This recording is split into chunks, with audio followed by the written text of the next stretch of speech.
নবী মুহাম্মদুর রাসূলুল্লাহ সাল্লাল্লাহু আলাইহি ওয়াসাল্লাম শিয়াবে আবি তালিবের 3 বছর পর্যন্ত আবু জাহেল, উতবা, সায়বা, আবু লাহাব, ওই সমস্ত বড় বড় কাফের আল্লাহর নবী মুহাম্মদুর রাসূলুল্লাহ সাল্লাল্লাহু আলাইহি ওয়াসাল্লামকে 3 বছর পর্যন্ত জেলখানায় আবদ্ধ করে রাখলেন। শুধু জেলখানায় বন্ধ করে রাখলেই কিন্তু চলতো, বিষয়টা এরকম না।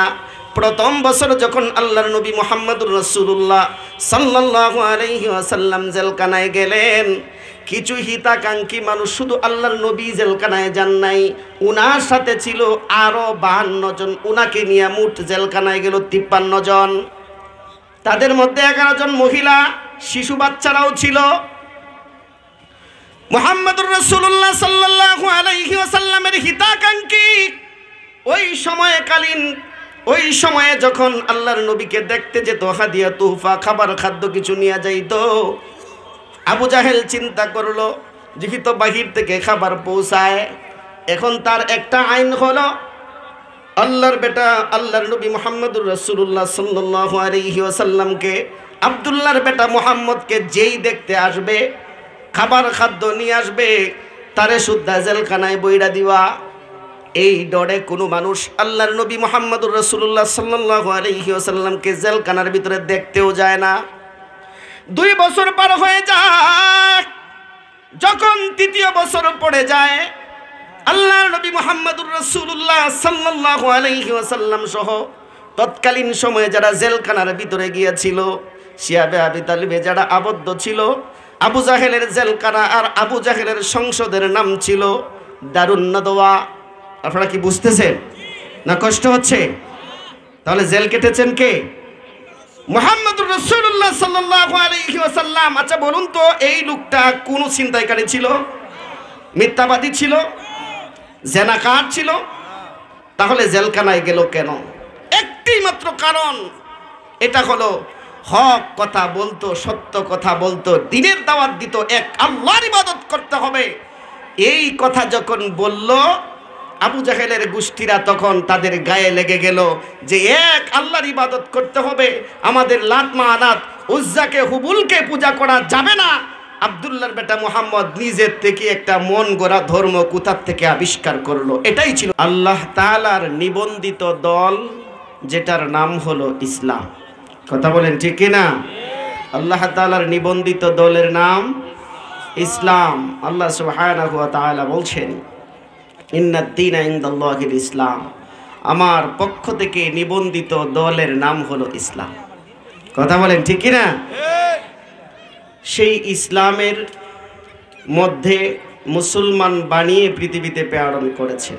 আরেকবার বলি আলহামদুলিল্লাহ। আমি এবং আপনি একদিন ছিলাম না, এখন আছি, আরেকদিন থাকবো না। কথা বলেন ঠিক কিনা? একদিন ছিলাম না, এখন আছি, আরেকদিন থাকবো না, এখানেই শেষ না। আল্লাহ বললেন পুনরায় তোমাকে জীবন দান করা হবে, আমার আদালতে তোমাদেরকে হাজির করা হবে। যদি এই পর্যন্তই শেষ হতো যে তুমি ছিলা না, এখন আছো, আরেকদিন থাকবা না, এই পর্যন্তই শেষ না, আবার পুনরায় আমি আল্লাহ সুবহানাহু ওয়া তাআলা তোমাকে জীবন দান করব, আমার হিসাবের কাঠগড়ায় তোমাকে দাঁড় করাবো। কিন্তু 3 শ্রেণীর মা বাবাকে কোনো হিসাব নেওয়া হবে না, বিনা হিসাবে আল্লাহ সুবহানাহু ওয়া তাআলা জান্নাত দিবেন। বলেন না সুবহানাল্লাহ।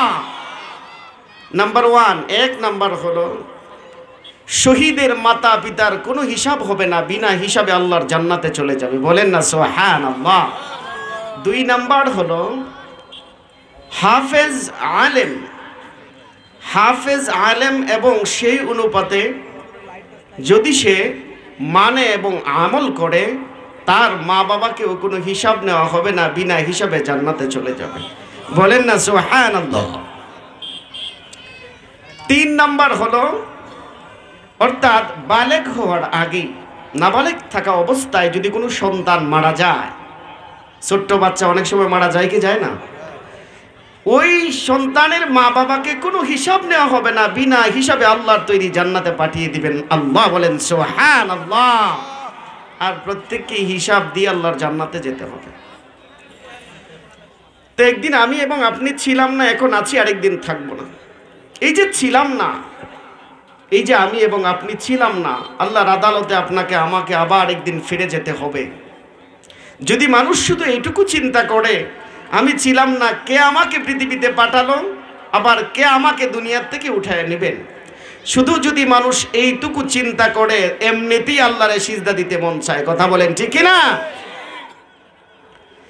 তাশরাফুল মাখলুকাত হিসেবে আমাকে আপনাকে আল্লাহ সুবহানাহু ওয়া তাআলা পাঠিয়েছেন। আল্লাহ বলেন, বান্দা তুমি তোমাকে চিনো, তাহলে আমি আল্লাহকে চিনবা। যে নিজেকে চিনে না সে আল্লাহকেও চিনতে জানে না। কথা বলেন ঠিক কিনা?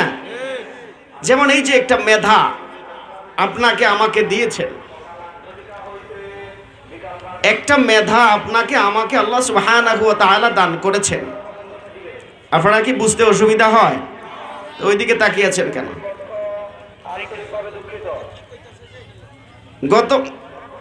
যদি আমি চিন্তা করি যে এই মেধাটা আমাকে কে দিল, এই মেধাটার ভিতরে আল্লাহ সুবহানাহু ওয়া তাআলা 42টা সেল দিয়েছেন।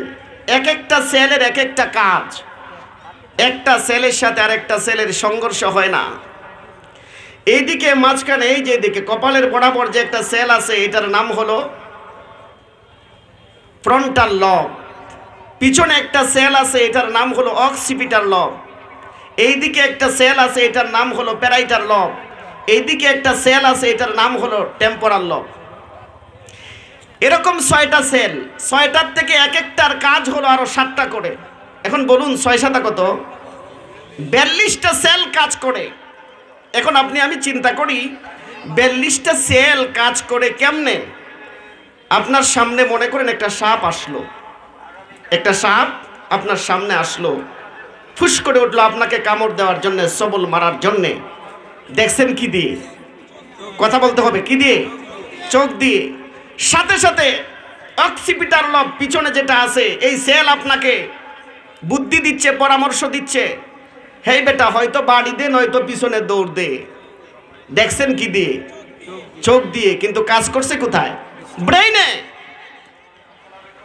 আল্লাহ বলেন, শুনো শুনো বান্দা, একদিন তুমি ছিলাই না, তোমার কোনো অস্তিত্ব পৃথিবীতে ছিল না, এখন আছো, আরেকদিন থাকবা না, এখানেই শেষ না। কাইফা তাকফুরুনা বিল্লাহি ওয়া কুনতুম আমওয়াতান ফাআহইয়াকুম সুম্মা ইউমীতুকুম সুম্মা ইউহয়িকুম সুম্মা ইলাইহি তুরজাউন। আমার আল্লাহ কাইফা শব্দটা ব্যবহার হয় 15টা জায়গায়, 15টা কায়দায় ব্যবহার হয়। আমার আল্লাহ মাঝে মাঝে বলেন, বান্দারে কেমনে তুই আমি আল্লাহ পাকের নির্দেশনাবলীকে অস্বীকার করিস? তুই তো ছিলি না, তোর অস্তিত্বই ছিল না, তুই ছিলে মৃত। আমি আল্লাহ তোরে জীবন দান করলাম, আবার তোরে আমি আল্লাহ মৃত্যু দান করব। শুধু এখানেই শেষ না, পুনরায় তোমাকে আমি আল্লাহ আবার জীবন দান করব। একদিন তুমি ছিল না, এখন আসো, আরেকদিন থাকবা না, এখানেই শেষ না। আমার আল্লাহ আমাকে আপনাকে আবার পুনরায় জীবন দান করবেন। আল্লাহর আদালতে আপনাকে আমাকে হাজির হতে হবে। কথা বলেন ঠিক কিনা? সেই আল্লাহ বলেন, বান্দা শুনো শুনো, কোন প্রাণীর ব্যাপারে আমি আল্লাহ কসম খাই নাই। তোমাকে সৃষ্টি করতে যায় আমি আল্লাহ বারবার কসম খেয়েছি। আমি আল্লাহ বলে দিয়েছি, লাকাদ খালাকানাল ইনসানা ফি আহসানি তাকওয়ীম।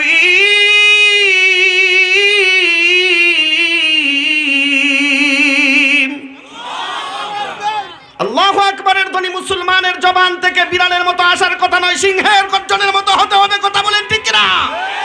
আজ মুসলমানের জবান থেকে আল্লাহু আকবারের ধ্বনি বিদায় হয়ে যাওয়ার কারণে পৃথিবীর যে কোনো জায়গায় দেখবেন একজন মানুষ নির্যাতিত হচ্ছে, এই মানুষটাই মুসলমান। কথা বলেন ঠিক কিনা? তাহলে আল্লাহু আকবারের ধ্বনিটা উচ্চ কণ্ঠে বলা যাবে তো ইনশাআল্লাহ। আল্লাহ সুবহানাহু ওয়া তাআলা জানায় দেন, লাকাদ খালাকনাল ইনসানা ফি আহসানি তাকওয়ীম। গঠন প্রণালীর দিক থেকে আমি তোমাকে যতটুকু সুন্দর বানিয়েছি, পৃথিবীর আর কোনো প্রাণীকে আমি আল্লাহ গঠন প্রণালীর দিক থেকে এত সুন্দর করে বানাই নাই। সেই আমার আল্লাহ বলছেন, শুনো বান্দা, পৃথিবীতে কখনো কখনো তুমি জুলুমের শিকার হতে পারো, নির্যাতনের শিকার হতে পারো, তবে বান্দারে আমি হলাম সেই কারিম। আমার আল্লাহ সুবহানাহু ওয়া তাআলা কোরআনুল কারীম দিয়ে বলছেন, ইয়া আইয়ুহাল ইনসানু মা গাররাকা বিরাব্বিকাল কারীম।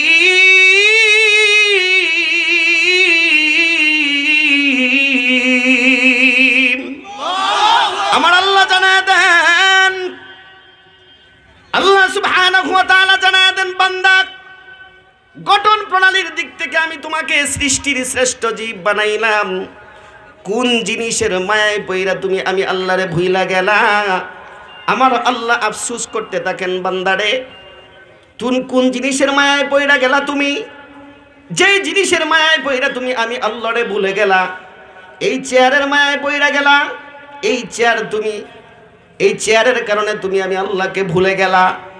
অথচ আমি তো সেই কারিম, না চাহিতেই যিনি দেন তিনি হলো কারিম। চিৎকার মেরে বলেন সুবহানাল্লাহ। না চাহিতেই যিনি দেন তাকেই বলা হয় কারিম।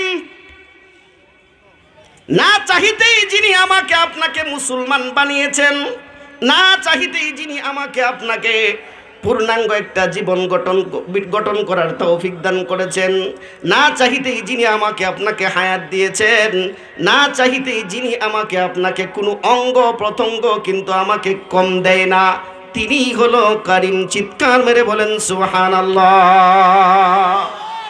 সেই আল্লাহ বলেন, বান্দা সন্তানাদির মায়া নাকি তুমি পইরা গেলা?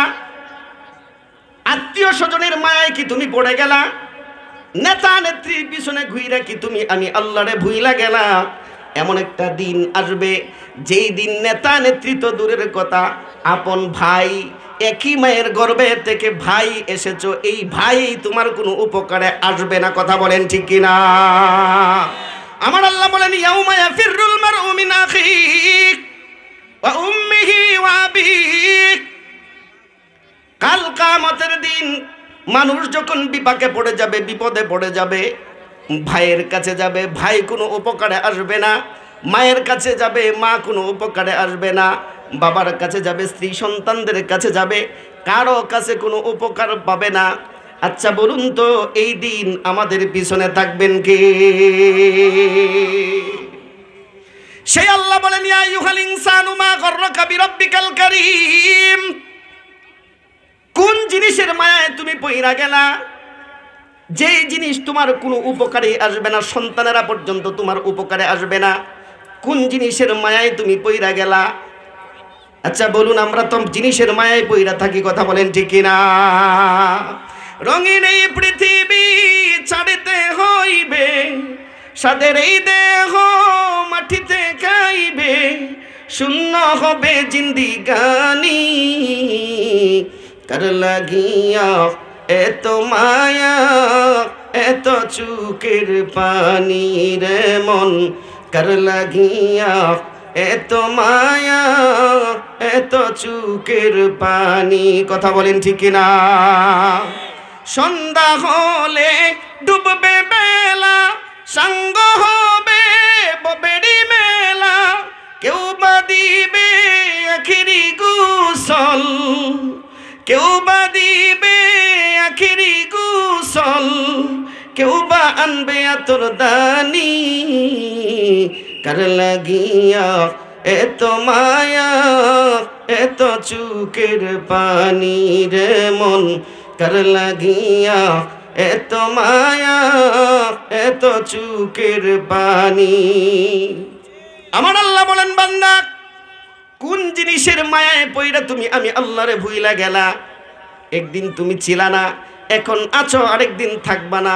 হ্যাঁ, দুনিয়াতে মুমিনরা চলতে যায় কখনো কখনো জেল জুলুমের শিকার হতে হবে। কথা বলেন ঠিক কিনা? কারণ হলো আদ-দুনিয়া সিজনুল মুমিনিন। দুনিয়া হলো মুমিনদের জন্য কয়েদখানা, জেলখানার মতো। দুনিয়া তো আরামায়েশের জায়গা না। পৃথিবীতে দুই শ্রেণীর মানুষ বাদ দিলে, পাগল আর ব্যাককল, দুই শ্রেণীর মানুষ বাদ দিয়া এমন কোনো মানুষ নাই যে মানুষটা শান্তির পিছনে দৌড়ায় না, কিন্তু পৃথিবীতে এমন কোনো মানুষ নাই যে শান্তির ঠিকানা পর্যন্ত গিয়েছে, এরকম মানুষও খুঁজে পাওয়া যাবে না। কথা বলেন ঠিক কিনা? কারণ দুনিয়া তো শান্তির জায়গা না, শান্তির জায়গা হলো আল্লাহর তৈরি জান্নাত। কথা বলেন ঠিক কিনা? এখন প্রশ্ন আসতে পারে, কখনো কখনো আলেম ওলামাও জেলে যায়। কথা বলেন ঠিক কিনা?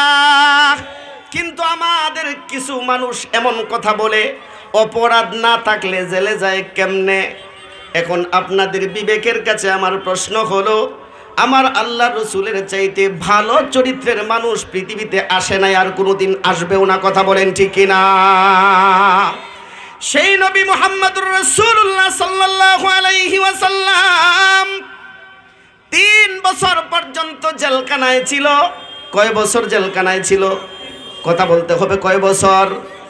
অথচ আমার আল্লাহ বলেন, ওয়া ইন্নাকা লাআলা খুলুকিন আযীম, এত সুন্দর উত্তম চরিত্রের মানুষ পৃথিবীতে এর আগে কোনোদিন যায় নাই, যাবেও না, আসার সম্ভাবনাও নাই। কথা বলেন ঠিক কিনা? আল্লাহর নবী মুহাম্মদুর রাসূলুল্লাহ সাল্লাল্লাহু আলাইহি ওয়াসাল্লাম শিয়াবে আবি তালিবের 3 বছর পর্যন্ত আবু জাহেল, উতবা, সায়বা, আবু লাহাব, ওই সমস্ত বড় বড় কাফের আল্লাহর নবী মুহাম্মদুর রাসূলুল্লাহ সাল্লাল্লাহু আলাইহি ওয়াসাল্লামকে 3 বছর পর্যন্ত জেলখানায় আবদ্ধ করে রাখলেন। শুধু জেলখানায় বন্ধ করে রাখলেই কিন্তু চলতো, বিষয়টা এরকম না। প্রথম বছর যখন আল্লাহর নবী মুহাম্মদুর রাসূলুল্লাহ সাল্লাল্লাহু আলাইহি ওয়াসাল্লাম জেলখানায় গেলেন, কিছু হিতাকাঙ্ক্ষী মানুষ, শুধু আল্লাহর নবী জেলখানায় যান নাই, উনার সাথে ছিল আরো 52 জন। উনাকে নিয়ে মোট জেলখানায় গেল 53 জন। তাদের মধ্যে 11 জন মহিলা, শিশু বাচ্চারাও ছিল। মুহাম্মদুর রাসূলুল্লাহ সাল্লাল্লাহু আলাইহি ওয়াসাল্লামের হিতাকাঙ্ক্ষী ওই সময়ে যখন আল্লাহর নবীকে দেখতে যেত, হাদিয়া তুহফা, খাবার খাদ্য কিছু নিয়ে যাইতো, আবু জাহেল চিন্তা করলো যেহেতু বাহির থেকে খাবার পৌঁছায়, এখন তার একটা আইন হলো, আল্লাহর বেটা আল্লাহর নবী মুহাম্মদুর রাসূলুল্লাহ সাল্লাল্লাহু আলাইহি ওয়াসাল্লামকে, আব্দুল্লাহর বেটা মুহাম্মদকে যেই দেখতে আসবে, খাবার খাদ্য নিয়ে আসবে, তারে শুদ্ধা জেলখানায় বইরা দিবা। এই ডরে কোনো মানুষ আল্লাহর নবী মুহাম্মদুর রাসূলুল্লাহ সাল্লাল্লাহু আলাইহি ওয়াসাল্লামকে জেলখানার ভিতরে দেখতেও যায় না। 2 বছর পার হয়ে যায়।